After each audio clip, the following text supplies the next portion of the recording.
vas lui demander de pouvoir disposer ton cœur et tes pensées à pouvoir comprendre, recevoir la suite de tout ce que nous allons partager. Prions. Père éternel, je te dis merci pour ta grâce, merci pour ta fidélité. Tu as été très bon avec moi. Je te dis merci. Merci pour la vie de mes frères et sœurs. Tu nous as donné le souffle de vie. Seigneur, tu n'as pas accompli tous nos désirs. Tu n'as pas accompli tous nos rêves. Parce que tu ne nous donnes pas ce que nous aimons. Tu nous donnes ce qui est bon pour nous. Et malgré les incompréhensions que nous avons, malgré les frustrations dues à des manques d'exaucement répétitifs, nous savons une chose, c'est que tu es bon. Merci pour ta bonté qui est manifestée, que ce soit à travers les exaucements, mais ta bonté qui se manifeste aussi à travers les refus et les empêchements de nous donner des choses que nous voulons. Je t'aime, Seigneur, je te dis merci. Ce soir, nous voulons encore te ressembler après ce message. Je prie que tu viennes mettre dans le cœur et dans l'esprit de quelqu'un l'importance, je dirais même l'urgence, d'accepter de perdre des choses pour gagner Christ. Je te dis merci pour ta fidélité. Merci parce que tu le fais. Au nom de Jésus que j'ai prié. Amen, amen, amen. Alors, merci à Allah Brian, pardon, de Côte d'Ivoire. Tu as fait un très bon résumé en commentaire du message de samedi dernier. J'ai parlé du fait de perdre l'opinion qu'on a de nous-mêmes. Et Dieu a quatre méthodes, hein, pour qu'on n'ait pas une autre opinion de nous-mêmes, pour nous dépouiller d'une opinion hautaine qu'on pourrait avoir de nous dans nos cœurs. Et j'ai tiré ces quatre méthodes de Genèse chapitre 1, le verset 2. C'est mis, la terre était informe et vide. J'ai expliqué que le mot vide en hébreu a quatre définitions. Vide, vide signifie nul, vide signifie perdre. Et le mot vide signifie détruire.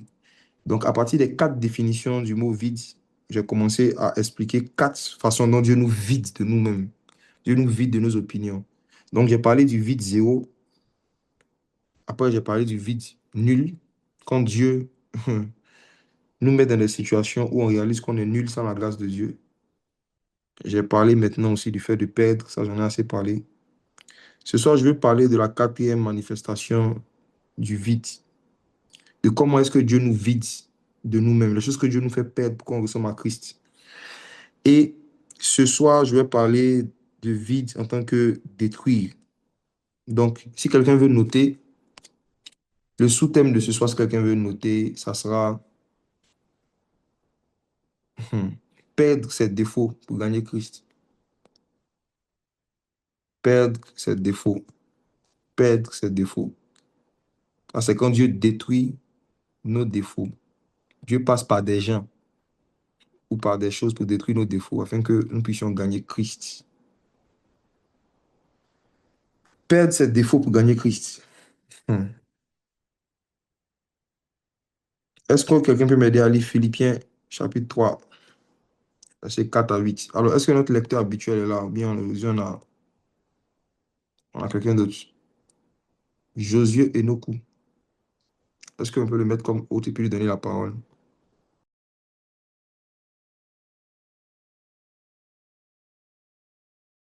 Bonsoir, Padre. Je suis là.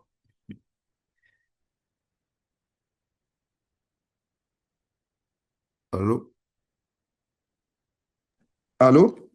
Allô? Yes. Tu m'entends? Oui, je vous entends. Bonsoir, D'accord. Padre. Bonsoir, ça va? Oui, ça va. Ça va bien, ça va. D'accord.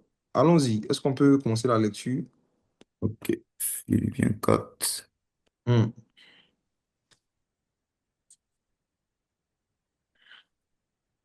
Tu as dit Philippiens 4, le verset?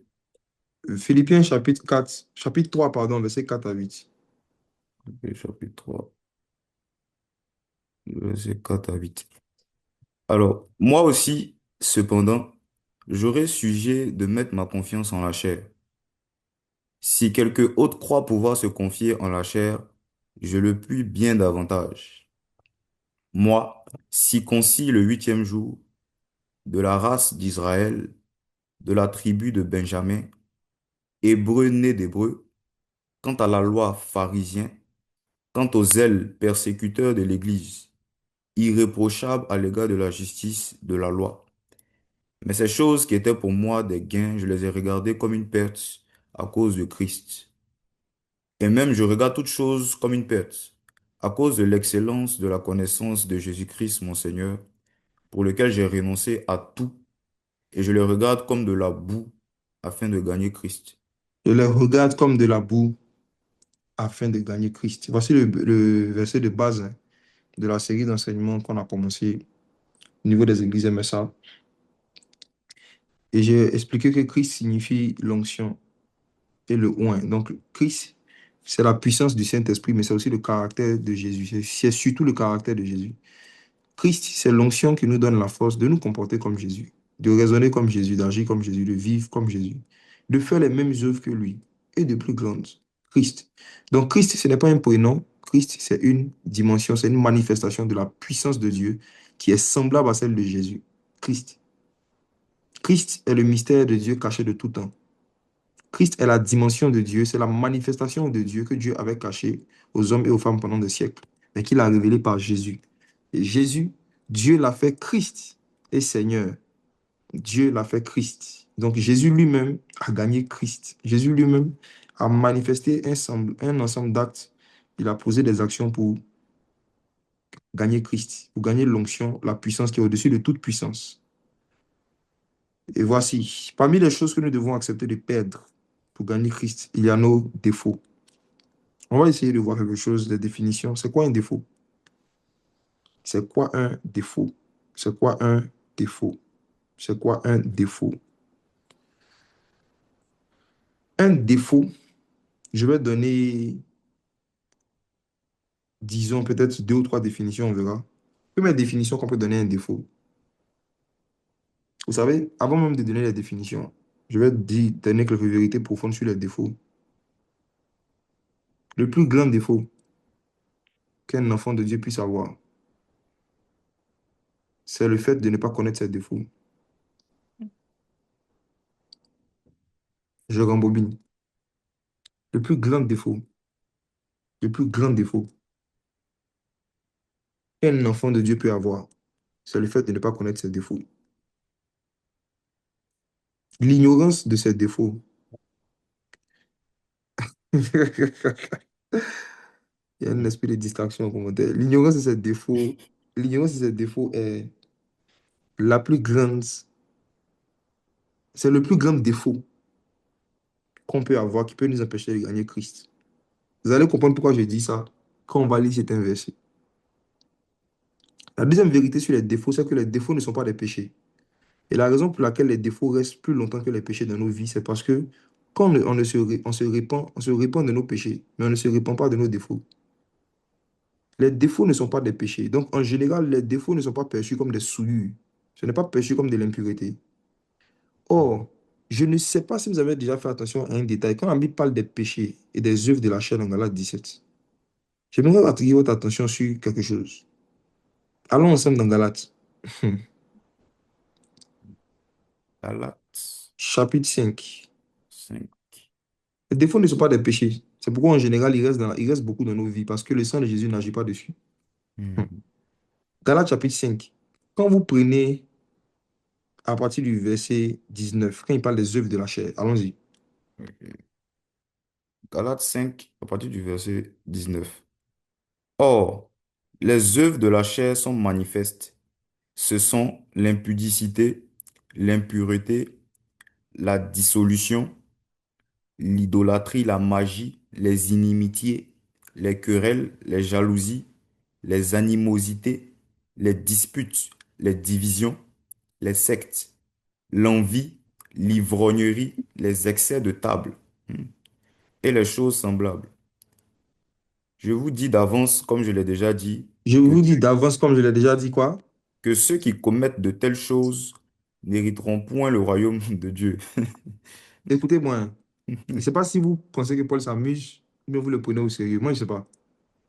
Mais moi, je prends Paul très au sérieux. Il a donné une liste de choses. Il n'a pas cité seulement un seul péché. Il a donné une liste. Et il dit que ceux qui sont dans cette liste ne vont pas rentrer au paradis. Est-ce que vous croyez en ça? Sur la liste, la première chose qu'il a citée, c'est quoi? L'impudicité. OK. Maintenant, toutes les autres choses qui sont en bas qu'il a citées, il y en a combien? Faites un calcul un jour, je ne suis pas là pour ça, d'abord ce soir. Mais je vous attire, j'attire votre attention sur la deuxième chose qu'il a citée, c'est quoi?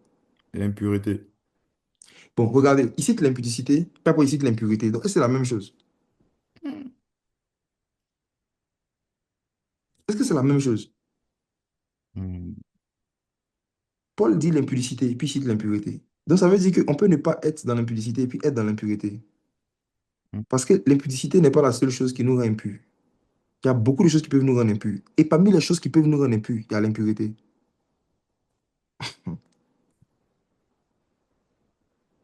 La liste est longue, mais moi, je n'avais jamais vu la différence entre l'impudicité et l'impureté jusqu'à ce qu'une sœur me pose la question, je crois en 2018. On m'a demandé, c'est quoi la différence entre les deux? Parce qu'elle avait fait attention qu'ils ont cité l'impudicité après l'impureté. Et c'est en méditant dessus que j'ai vu qu'en fait, l'impureté dont on parle ici, c'est ce qu'on appelle les défauts. Hmm. La dissolution. Est-ce que vous savez que dans les œuvres de la chair, il a même cité la magie? Là, j'en parlais avec quelqu'un aujourd'hui. Il n'y en a pas besoin d'être sorcier pour être magicien. La magie est une œuvre de la chair. On n'a même pas besoin de Satan pour faire la magie. La plupart des plus grands magiciens de cette terre n'ont jamais croisé le diable. Il a cité la magie. Bon, aujourd'hui, nous ne sommes pas en train de faire une étude biblique sur les œuvres de la chair. J'attire votre attention sur les défauts. Les défauts, c'est quoi? Dans mes méditations sur le sujet il y a quelques années, voici les définitions que j'ai trouvées. Et ça m'a aidé vraiment à vite grandir en Christ. Première définition. Un défaut, c'est une capacité de reproduire le caractère de Christ dans un domaine. L'incapacité de faire ce que Jésus aurait fait dans un domaine. Et c'est une forme d'impureté. Je reprends. Un défaut, c'est une incapacité de reproduire le caractère de Christ, de se comporter comme Christ dans un domaine. Éphésiens chapitre 4. Pour chaque définition que je vais donner un verset. Éphésiens 4, verset 17 à 18. Éphésiens 4, le verset 17 à 18. Ouais. Voici, voici donc ce que je dis et ce que je déclare dans le Seigneur. Mhm. C'est que vous ne devez plus marcher comme les païens qui marchent selon la vanité de leurs pensées. Ils ont l'intelligence obscurcie. Ils sont étrangers à la vie de Dieu à cause de l'ignorance qui est en eux, à cause Hmm. de l'endurcissement de leur cœur. Allons doucement. Il dit, ils sont étrangers à la vie de Dieu. Pourquoi? Ils sont étrangers à la vie de Dieu à cause de Pourquoi? l'ignorance qui est en eux. À cause de l'ignorance qui est en eux. Étudiants étrangers à la vie de Dieu. Et on va simplifier la compréhension. Qu'est-ce que ça veut dire? Quand on dit quelqu'un est étranger à la vie de Dieu, c'est quelqu'un qui ne connaît pas comment Dieu vit, c'est-à-dire comment Dieu se comporte. Quand on parle de la vie de quelqu'un, c'est ce que la personne fait régulièrement. Il dit que ce qu'on appelle un païen, c'est quelqu'un qui marche selon ses pensées, quelqu'un qui est étranger à la vie de Dieu. Pourquoi? À cause de l'ignorance qui est en lui. Donc, à cause de l'ignorance qui est en lui, quelqu'un en question ne peut pas se comporter comme Dieu, ne peut pas vivre comme Dieu, parce qu'il ne connaît même pas la vie de Dieu. Mais il dit c'est à cause d'abord de l'ignorance qui est en lui. L'ignorance, c'est quoi? Ce sont des ténèbres. Les ténèbres, c'est ce qui est contre la volonté de Dieu et la parole de Dieu. En fait, chaque forme d'ignorance est une impureté. Tout ce qui vient du monde des ténèbres rend impur. Et parmi les choses qui viennent du monde des ténèbres, il y a l'ignorance de la vie de Dieu. L'ignorance de la vie de Dieu. Si tu ne comprends pas ce que j'essaie de dire, tu vas comprendre cette phrase. Tout ce que tu es censé savoir sur Dieu, que tu ne connais pas, te rend impur. My God. Tout ce que tu es censé savoir sur Dieu, sur la vie de Dieu, mais que tu ne connais pas, te rend impur. L'impureté ne commence pas lorsqu'on pose une mauvaise action. L'impureté commence par l'ignorance de la vie de Dieu.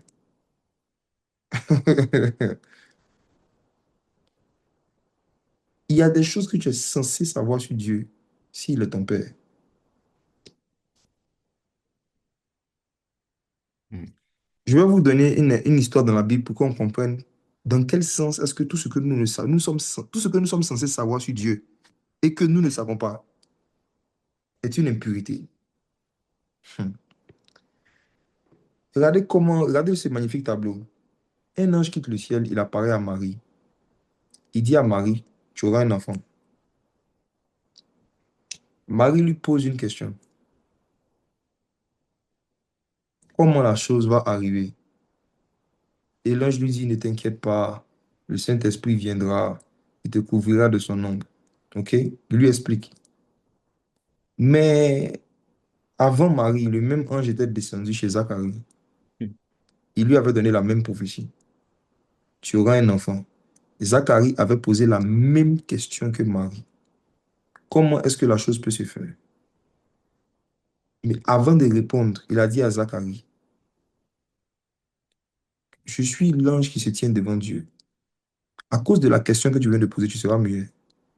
Zacharie a été frappé de mutisme. Il est devenu muet, il a été frappé par un ange. Pourquoi? Parce qu'il a posé une question. Marie a posé la même question. Elle a été ointe du Saint-Esprit. Le Saint-Esprit même est venu la recouvrir de son nom. Il est venu la sécuriser personnellement. Comment vous m'expliquez ça? Mhm.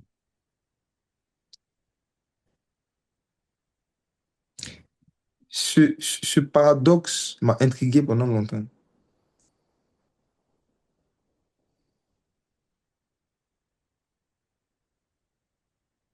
Et par la grâce de Dieu, je vais vous faire gagner du temps. Je vous donne la réponse. Vous n'allez pas faire comme moi. Vous n'allez pas attendre des mois avant de comprendre.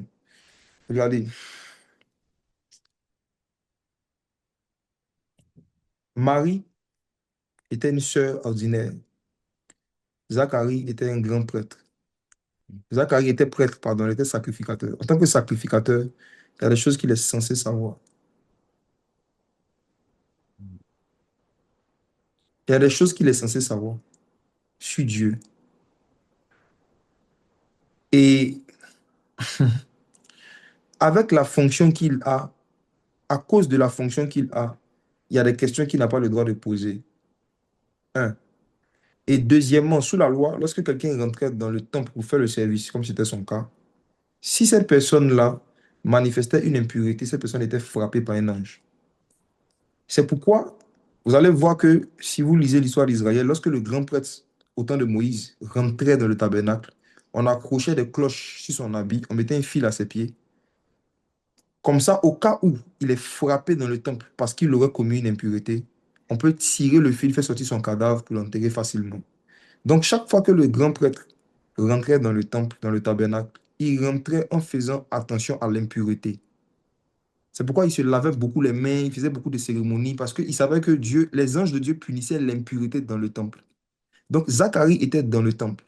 Et Zacharie a manifesté une impureté à cause de l'ignorance qui était en lui. Il a demandé comment la chose va se faire.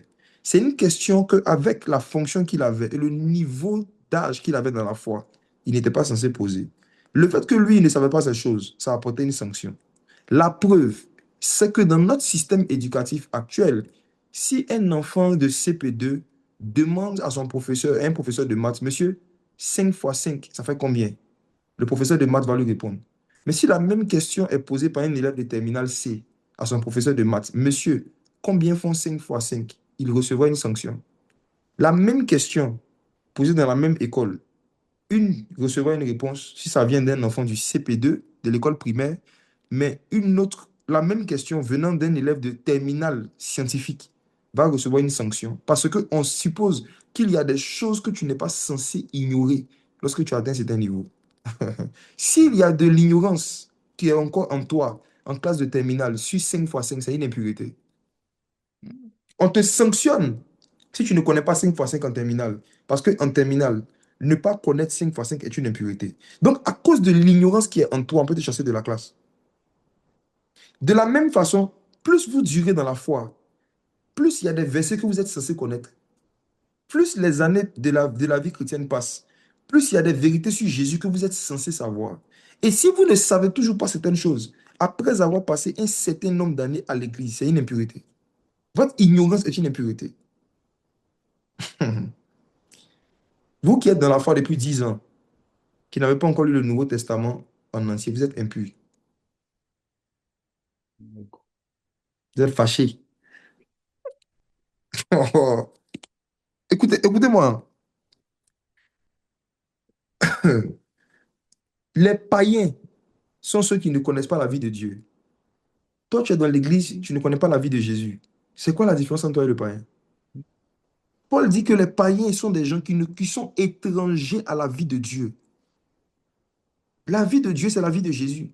Jésus est venu vivre sur la terre dans Matthieu, Marc, Luc, Jean pour nous montrer comment Dieu vit au ciel. Vous vous vantez de votre nombre d'années dans la foi. Mais est-ce que vos nombres d'années dans la foi sont proportionnels à votre nombre de connaissances de la foi? Vous êtes dans la foi, mais est-ce que vous connaissez la foi? La foi vient de ce qu'on entend. Ce qu'on entend vient de la parole de Dieu. Il y a un niveau d'ignorance qui n'est plus censé rester en toi. Après que tu aies été exposé à certains enseignements, il y a un certain nombre de choses que tu es censé connaître après un certain nombre d'années. Et quand tu ne connais toujours pas ces choses, on te sanctionne. On sanctionne ton ignorance. Mais ce qu'on appelle échouer un examen, c'est quoi? C'est la sanction d'une ignorance. Mhm. Il y a des choses que tu es censé connaître. On veut tester si tu connais par des épreuves. Et quand on voit que tu ne connais toujours pas, tu reprends la classe. Ce n'est pas une affaire de sentiments, c'est une affaire de règles. Donc, mes frères, l'un des défauts que beaucoup d'enfants de Dieu ont, c'est que il y a des choses qu'ils ne savent toujours pas sur Dieu. Pourtant, ça fait des années qu'ils vont à l'église. C'est pour ça qu'ils ne peuvent pas gagner Christ. Les gens ne se soucient pas de connaître Jésus plus que ce qu'ils connaissaient hier. Il y a des gens ici même qui connaissent plus leur pasteur que Dieu. Il y a certains ici qui ont plus d'informations sur leur pasteur préféré que sur Jésus. Vous êtes beaucoup ici. Il y en a ici qui connaissaient le nom de tous les frères et sœurs de vos pasteurs, mais vous ne connaissez pas le nom des frères de Jésus. Je vous mets au défi que quelqu'un prenne le micro et me donne le nom de tous les frères biologiques de Jésus. Donnez-moi le nom, donnez-moi le nom, donnez-moi les noms de tous les frères et sœurs biologiques que Jésus a eus. Quand j'ai dit ça, il y a quelqu'un qui a pris son téléphone, la personne a s'apprête à aller sur ChatGPT. Tu vois que tu ne connais pas. En fait, non. L'un des problèmes, l'un des gros problèmes que nous avons, hein, qui dit Jules, s'il vous plaît, arrêtez. Arrêtez le massacre. Jules. Jean-Jules César. C'est bon, c'est bon, c'est bon. Laissez. Faites comme s'il n'a rien dit. Faites comme s'il n'a rien dit. Arrêtez le massacre, arrêtez. Sinon, si. Il y a un qui a dit Simon-Pierre. Il y a un mec qui a écrit José. José. José. C'est une chanteuse ivoirienne. C'est bon, arrêtons, arrêtons, arrêtons, arrêtons le massacre. Arrêtons le massacre. Je m'amusais, je n'ai rien dit. Je n'ai rien dit. Laissez, laissez les frères de Jésus.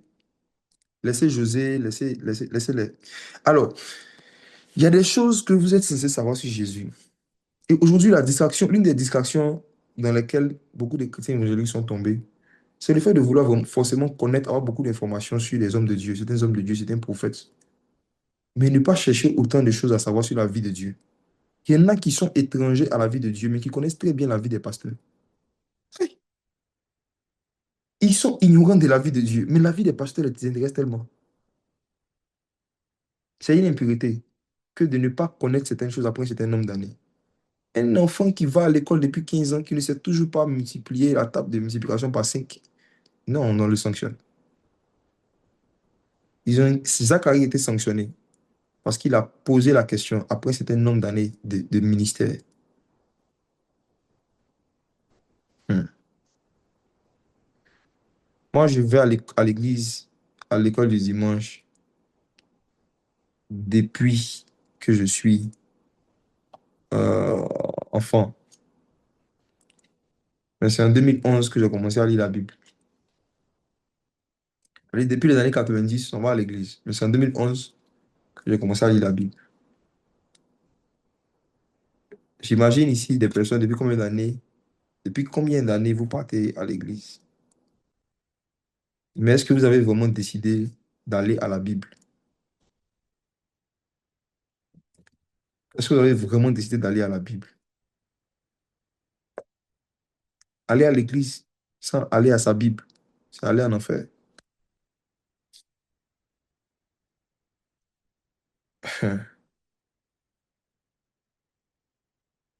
Ça fait des années que tu es dans la foi, tu n'as pas fini le Nouveau Testament, et puis tu es content, tu danses pendant la louange.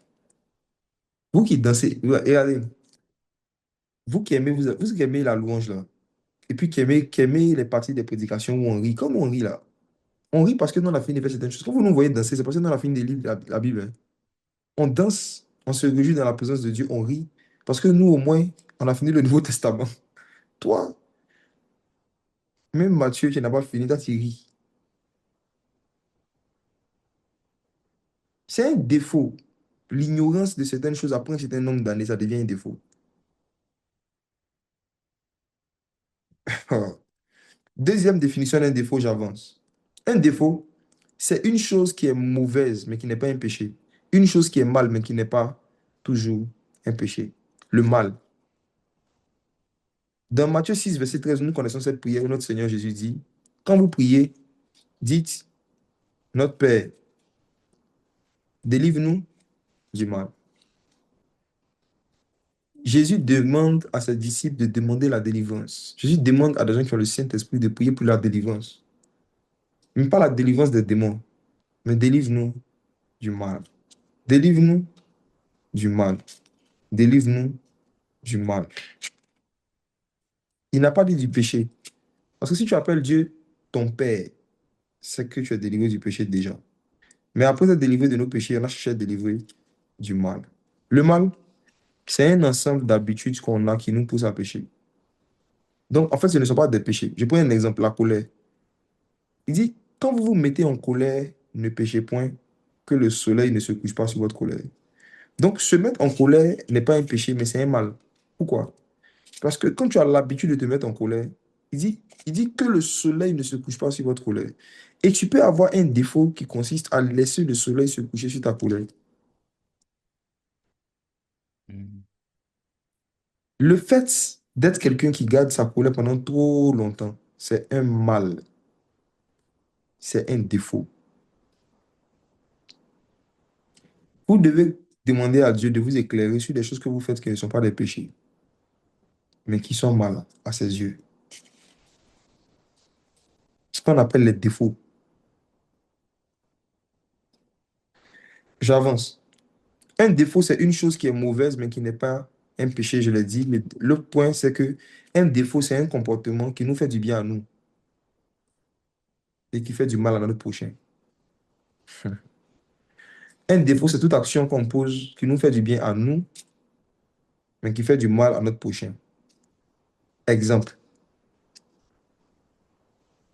crier sur quelqu'un avec qui on est en relation amoureuse pour se défouler, pour exprimer sa colère. Ça te fait du bien. Ça fait du bien de crier pour se défouler. Toi, tu te sens bien, mais l'autre se sent comment après? En fait, un défaut, c'est aussi un comportement qu'on aime faire pour se sentir bien nous, sans nous soucier de l'effet que ça va avoir sur la personne qui est en face. C'est aussi un défaut. Ça nous fait du bien à nous, mais ça fait du mal à beaucoup de personnes. Bon, il y a quelqu'un qui s'est, elle-même s'est désignée en commentaire. Elle dit, j'ai un défaut, dormir jusqu'à 11 heures. Ok, je vais dessus. Effectivement, quand tu dors jusqu'à 11 heures, ça te fait du bien à toi. Mais ça fait du mal à toute l'Afrique. Ça fait du bien à toi, mais ça fait du mal à tout le corps de Christ, à toute l'Afrique.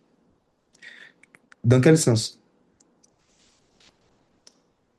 Dépasser l'âge de l'enfance, ça veut dire dépasser l'âge de 12 ans, 13 ans, et continuer de dormir pendant plus de 6 heures de temps, plus de 7 heures de temps, plus de 8 heures de temps. C'est mettre en hibernation un cerveau et des talents qui auraient pu se bonifier pour servir à toute l'Afrique. C'est-à-dire que quand tu dors tôt, ta productivité intellectuelle baisse. Quand tu dors trop, ton niveau de compréhension et d'appréhension des questions difficiles de la société, ça diminue. Donc, quand tu dors beaucoup, ça te fait du bien, mais ça fait du mal à toute l'Afrique parce que l'Afrique est en train de perdre un cerveau.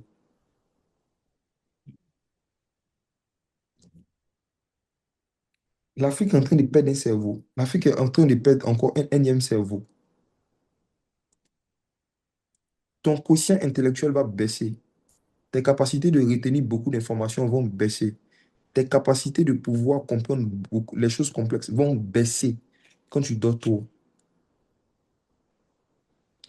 L'une des raisons pour lesquelles Dieu est l'être le plus intelligent de la création, c'est parce qu'il ne sommeille ni ne dort. Je ne suis pas en train de dire que si vous voulez devenir plus intelligent, je ne suis pas en train de dire que si vous voulez devenir encore plus intelligent, il faut arrêter de dormir. Mais je suis en train de vous dire que il n'y a personne qui dort beaucoup et qui réfléchit beaucoup. Ah, Les gens qui dorment beaucoup sont très simples dans leur réflexion. Regardez tous les chercheurs qui existent, les Elon Musk, les gars que vous connaissez. Renseignez-vous, les Einstein, tapez, demandez sur Google, ils dorment combien de temps par jour? Ils dorment combien de temps par jour? C'est un défaut, c'est un défaut. Si quelqu'un a ce défaut-là, faut pas que la personne désespère parce que j'étais comme toi. Voilà, j'étais comme toi. Moi, je jouais des jeux vidéo jusqu'à très tard. Et quand j'ai fini de jouer aux jeux vidéo, comme ça, je peux dormir jusqu'à midi, 11 heures. Je me réveille, je joue toute la journée, je mange, je joue, je mange, je joue. Je regarde des films et puis je dors 9 heures de temps, 10 heures de temps. Moi, c'est pas un songe que j'ai arrêté de dormir jusque très tard. C'est un songe que j'ai eu en 2012.